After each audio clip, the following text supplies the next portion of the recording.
कौम आपके मकरूह चेहरे देख चुकी है। तो मैं समझता हूँ जिस अंदाज से मैंने आपको बताया कि मैं दो मिनट में अपना बताऊँ कि मेरे ऊपर केस क्या था। 2 साल से पीछे लगे हुए थे, आपको पता है। जब से असम्बली में एक तकरीर करो, अगले दिन एक नोटिस एंटी करप्शन का, असम्बली में बात करो, अगले दिन पुलिस की FIR, कोर्ट की इलेक्शन में मैं जाऊँ तो मेरे ऊपर FIR, बिलावल जरदारी जाएँ, वज़ीर आला जाएँ, सब लोग जाएँ तो कोई नोटिस नहीं। वज़ीर आज़म इमरान खान अगर फातिहा करने भी जाए महर साहब के पास तो नो शोकाज नोटिस। कोर्ट की इलेक्शन में भी FIR, कराची इलेक्शन में भी FIR। जबकि मैं वोटर था PS 88 का।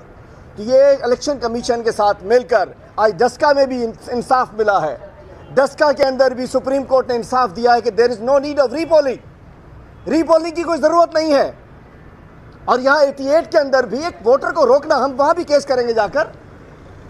तो मैं कहना चाहता हूँ ये इनके मकरूह चेहरे, इलेक्शन कमीशन भी समझ आ चुकी है कि चूँकि इलेक्शन कमीशन सिंध का मेंबर एडवोकेट जनरल सिंध रह चुके हैं, पीपल्स लॉयर फोरम के अहदेदार रह चुके हैं, तो लाजिम बात है इलेक्शन कमीशन को अपने इशारों पर चलाना चाहते हैं। तो मुझ पर केस क्या था, ऐसे FIR कटी है कि एक हर दो मतलब 6 तारीख को भी एक बंदे ने डंडा मारा, मोबाइल का शीशा तोड़ा, एक ने वर्दी फाड़ी, 780 दहशतगर्दी। ये पुलिस, अफसोस के साथ कुछ ऐसे पुलिस के चेहरे भी इन दिनों मेरे सामने आए जिन्होंने IG बनने के लिए गैर कानूनी काम किया, गैर कानूनी FIR काटी, FIR में 780 लगाया। चूँकि IG बनना था, 2019 के पुलिस ऑर्डर आने के बाद सिंध हुकूमत के कंट्रोल में पुलिस है। और शर्म की बात नहीं है कि पुलिस के SHO के पास से, SHO मीरपुर ख़ास के मीरवा के SHO के पास से 1.5 अरब की मंशियात निकलती है और उसकी इंक्वायरी भी उसी SP को दे दी जाती है। जबकि सब जानते हैं कि SSP मीरपुर ख़ास आदमी है, ख़ास लोगों का, और वो SHO उसका ख़ास आदमी है। उस SSP को भी जेल में डालना चाहिए था कि तुम्हारी नाक के नीचे मंशियात फरोशी हो रही है। जमशेद क्वार्टर में DSP और SHO हीरोइन बेच देते हैं, 2 किलो हीरोइन बेचते हुए पकड़े जाते हैं। उसके ऊपर कराची पुलिस को नहीं पता चलता। मतलब पुलिस मंशियात फरोशी के लिए है या मंशियात रोकने के लिए है? पुलिस कानून पे अमल दरामद के लिए है? पुलिस है हलीम आदिल शेख को दहशतगर्द बना दो, हलीम आदिल शेख के वर्कर्स को दहशतगर्द बना दो, हमारे साथियों को दहशतगर्द बना दो, लेकिन मंशियात फरोश इस काली वर्दी में बैठे हुए भेड़िए इंशाअल्लाह इन सबको बेनकाब करेंगे। और जिन्होंने पोस्टिंग की खातिर, किसी ने IG बनने के लिए, किसी ने DIG बनने के लिए, किसी ने ज़िला लेने के लिए, किसी ने SHO बनने के लिए, जो इनकी ग़ुलामी की है सिंध हुकूमत की, इन ग़ुलाम पुलिस अफसरों को, अच्छे पुलिस ऑफिसर्स को सल्यूट है, ईमानदार पुलिस ऑफिसर को सल्यूट है। ये वर्दी हमारे शोहदा की वर्दी है। लेकिन ये जो काली वर्दी में काले भेड़िए हैं, इनके ख़िलाफ़ भी एक कैंपेन चलेगी। और मैं अब कहता चलूँ, कल हम सबको MPAs को एक लेटर मिला है, सेक्रेटरी साहब ने रिसीव कराया है हाई कोर्ट का एक ऑर्डर कि अगर किसी के हलके में कुत्ते ने किसी को काटा तो वो MPA उसके ज़िम्मेदार होगा और उसकी मेंबरशिप मुअत्तल होगी और MPAs उसकी निगरानी करें। सबसे पहले तो हम हाई कोर्ट के ऑर्डर को वेलकम करते हैं कि चलो आपको शर्म तो नहीं आई, सिंध हुकूमत को रहम तो नहीं आया, इनको तो रहम आ रहा था कुत्तों पर, इनको बच्चों पर रहम नहीं आ रहा था। चले किसी को बच्चों पे भी रहम आया, अदलिया को बच्चों पर रहम आया। इन्होंने कहा जज न खप्पे, हलीम आदिल इनके खिलाफ बात करता है तो अपोजिशन लीडर न खप्पे, हलीम आदिल जेल में डाल दो। जज साहब ने कोई फैसला कर दिया तो जज भी ऐसा नहीं खप्पे, इन्हें वो खप्पे जो इनके लिए फैसला करे।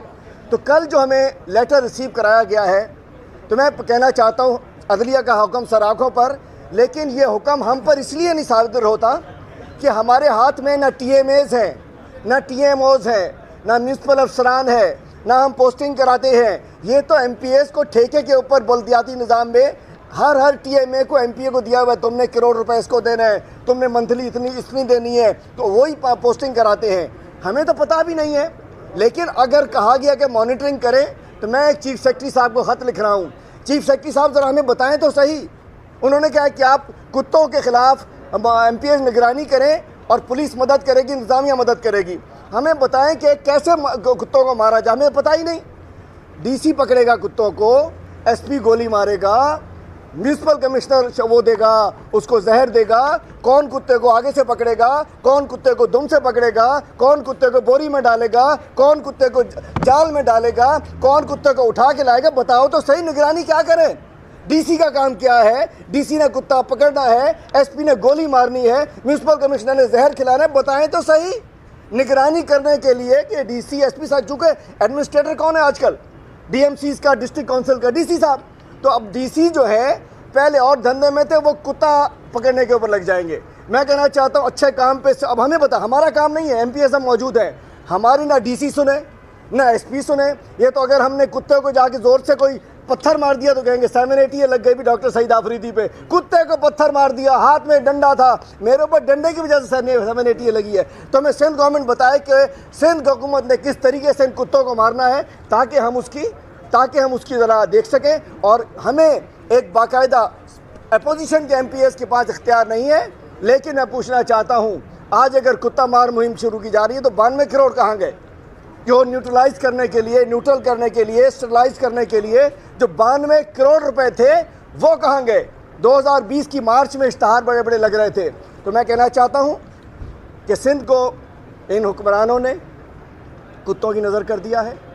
सिंध में वैक्सीन नहीं मिलती है, सिंध में दवाइयाँ नहीं मिलती हैं, सिंध में एम्बुलेंस नहीं मिल रही है, सिंध में पुलिस मंशियात फरोशी में शामिल हो रही है। सिंध हुकूमत को उन्होंने तबाह कर दिया है। और दूसरी बात मैं कहना चाहूँगा कि मुझसे कहा जाता है, आज मैं क्लियर बात करता चलूँ कि जी वज़ीर आला साहब के वालिद का आपने नाम लिया, वज़ीर आला साहब बहुत नाराज़ हैं।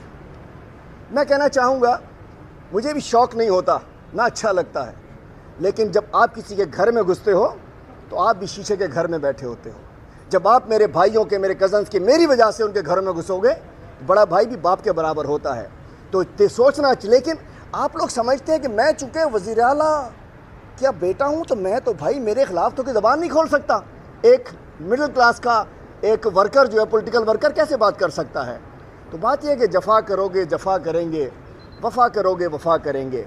हम आदमी हैं तुम्हारे जैसे, जो तुम करोगे वो हम करेंगे।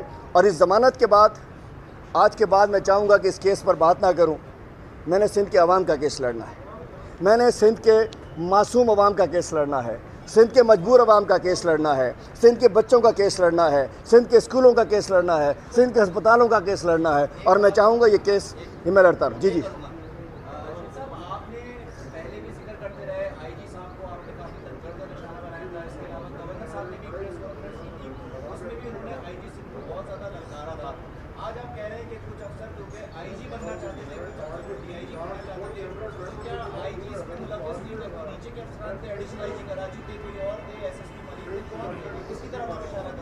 देखिए, आईजी साहब को तो मैं बताता हूँ, वो बेचारा तो डायरेक्ट हवलदार है, उनकी तो सुनता कोई नहीं ना।